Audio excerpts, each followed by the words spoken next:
നമസ്കാരം. നമ്മുടെ വ്യവസ്ഥിതി എന്തുമാത്രം ജീർണിച്ചതും ഇരട്ടത്താപ്പ് നിറഞ്ഞതുമാണെന്ന് വീണ്ടും നമ്മെ ഓർമ്മിപ്പിക്കുന്നതാണ് മനോരമ ഇന്നലെ പുറത്തുവിട്ട ഈ വാർത്ത. അതൊന്ന് കേട്ടു നോക്കാം.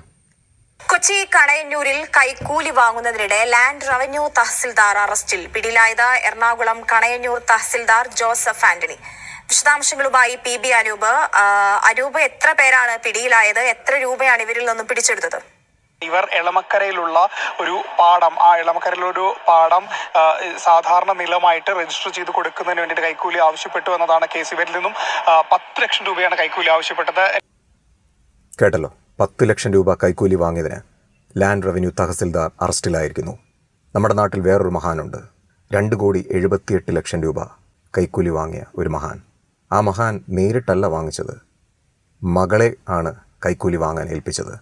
എന്നിട്ട് വ്യക്തമായ മൊഴിയുമുണ്ട് കൊടുത്തയാളുടെ. അതായത് ഒരു സേവനവും നൽകിയിട്ടല്ല, ഇന്നയാളുടെ ഒരു മഹാൻ്റെ മകളായതുകൊണ്ട് അല്ലെങ്കിൽ ആ മഹാനുമായുള്ള ബന്ധത്തിൻ്റെ പുറത്ത് മാത്രമാണ് ഞാൻ ആ പണം കൊടുത്തതെന്ന വ്യക്തമായ മൊഴിയുണ്ട്.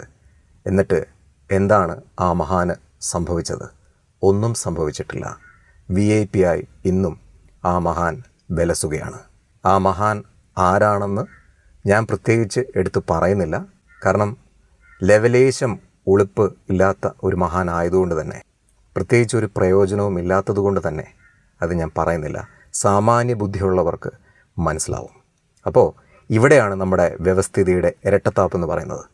ഒരു ഉന്നത പദവിയിലിരുന്നുകൊണ്ട് 2,78 ലക്ഷം രൂപ കൈക്കൂലി വാങ്ങിച്ച മഹാൻ ഒന്നും സംഭവിക്കാതെ ഇന്നും VIP ആയി വിലസുമ്പോൾ 10 ലക്ഷം രൂപ കൈക്കൂലി വാങ്ങിയ തഹസിൽദാർ ഇന്ന് അറസ്റ്റിലാണ്.